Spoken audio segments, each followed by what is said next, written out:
The Harper government hates red tape. That is, unless it's around a union's throat. In order to hasten the advent of full-on corporatism, another Harper backbencher is pushing an extremist private members bill. Bill C-377 will keep unions busy filing endless reports on how every cent and every minute is spent. Too bad the Harper gang wasn't as thorough with the meat inspections, eh? Bill C-377 will force unions to file financial statements detailing all support for political causes and advocacy.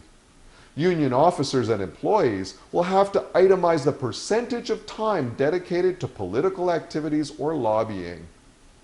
This information will then be posted on the Canada Revenue Agency website. Then Sun TV can expound about overpaid union bosses using members' dues to fund terrorist groups, like the Quebec student movement. Public companies like TransCanada Pipeline are required to disclose less to their shareholders. Political parties, charities, and government ministers don't have to provide the detail Bill C-377 will require of unions. And private companies like XL Foods and Quebec Core Media aren't required to disclose any financial information at all.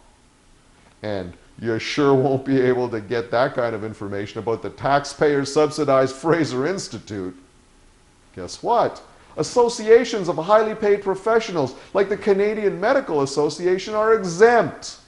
So nurses and hospital support worker unions will be choked with paperwork while the doctors' union can advocate for the private health care they want all day long.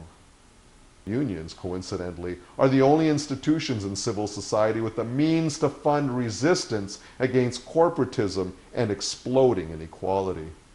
But you know Harper, if they can't cut you off like Kairos or climate change scientists, then they'll bankrupt you with spurious transparency legislation. Like others before him, Harper is changing the law. In 1933, Hitler said, "We must close union offices, confiscate their money, and put their leaders in prison.